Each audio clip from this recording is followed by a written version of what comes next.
In the silent, crushing darkness deep beneath the Johto mountain range, a biological miracle begins with a hunger that defies logic. This is Larvitar. Born in the cold, unyielding crust of the earth, his survival isn't dictated by hunting prey, but by consuming the very world around him. To any other creature, this is mere soil and suffocating stone. To Larvitar, it is a gourmet feast of minerals required to fuel a legendary destiny. He is the ultimate subterranean architect, literally eating his way through the foundations of the mountains. This isn't just about nutrition. It's a grueling, lonely marathon of growth.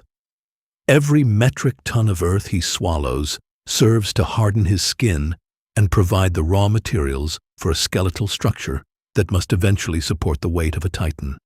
The scale of this task is monumental. Larvitar must consume an entire mountain's worth of soil before he can even dream of seeing the sun. He is a creature defined by patience and grit, a small green pioneer grinding through the silence of the deep crust. But as he nears the surface, his soft, youthful exterior begins to undergo a violent chemical shift. The minerals he has gathered are now being pressurized by his own internal heat, preparing him for a state of dormant power. Above him, the peaks of the mountain remain oblivious to the hunger rising from below. However, the first tremors are beginning to echo through the bedrock, signaling that the Earth-Eater's childhood is coming to an explosive end. The Earth-eating phase has concluded, leaving behind a mountain riddled with hollow veins. From the debris, a new form emerges, Pupitar. He has encased himself in a shell as hard as diamond, a gray stoic monolith that appears frozen in time. But in this digital and biological ecosystem, stillness is the ultimate deception. Inside this geological prison, a structural storm is raging. The minerals Larvitar consumed are being compressed by intense internal heat, forging a body of unparalleled density. Pupitar is no longer a mere resident of the peaks. He is a pressurized engine of war waiting for a catalyst. Surprisingly, this fortress is far from stationary. By venting internally generated high-pressure gases, Pupitar can launch himself like a thermal rocket, becoming a high-speed projectile of solid stone that shatters everything in its path. This volatile evolution has finally caught the attention of the summit's true master, an ancient Agron. Known as the Iron Armor Titan, the Agron has ruled these iron-rich ridges for decades, his steel body a testament to countless territorial victories. He feels the rhythmic tremors of Pupitar's internal gas compression echoing through the bedrock like a war drum. To the Agron, this isn't just a local metamorphosis, it is a seismic challenge to his sovereignty. He stands at the edge of the precipice, watching the gray shell vibrate with increasing violence. The mountain is no longer silent. The countdown has begun, and the rock-clad fortress is seconds away from shattering into an emperor. The silent vibration that haunted the mountain for weeks finally reaches a violent crescendo. The Pupitar's gray shell, forged under tectonic pressure, begins to spiderweb with glowing, jagged cracks. With a roar that triggers localized avalanches, the stone prison explodes, and from the dust emerges the apex predator of the Johto Peaks, Tyranitar.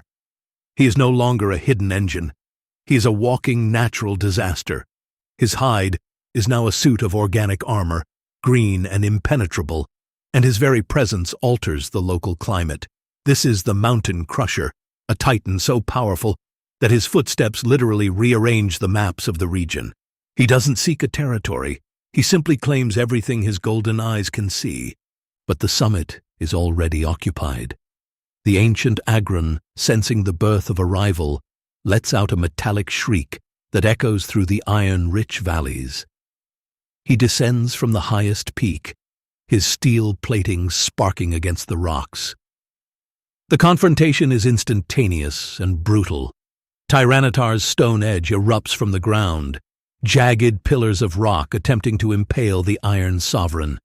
The Agron counters with a devastating heavy slam, his massive weight colliding with Tyranitar's chest like a falling star.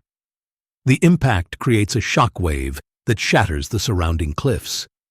This isn't just a battle between two creatures, it is a clash between the unstoppable force of the earth and the immovable defense of steel. The mountain itself begins to groan under the weight of their hatred. The battle reaches a critical mass as the very foundations of the summit begin to liquefy under the sheer intensity of the clash.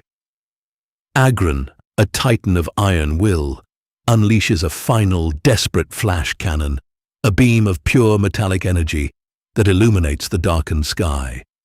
But Tyranitar, fueled by the minerals of an entire consumed mountain, simply walks through the blast. He is the unstoppable force of the earth personified. With a terrifying calm, he activates his most devastating weapon, Hyper Beam. The resulting explosion isn't just a defeat for the Agron, it is a geological event.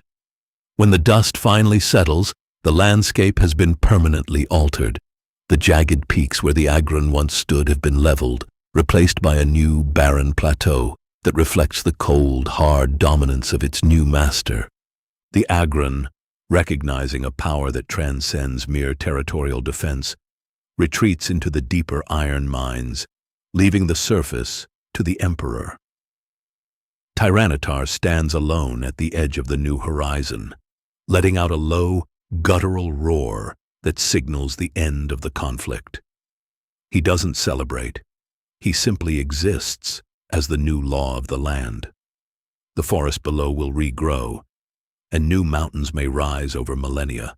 But for now, the geography belongs to him. From a small, hungry larva to a mountain-crushing god, the cycle of the earth is complete. The king has claimed his throne, and the world can only tremble in his shadow.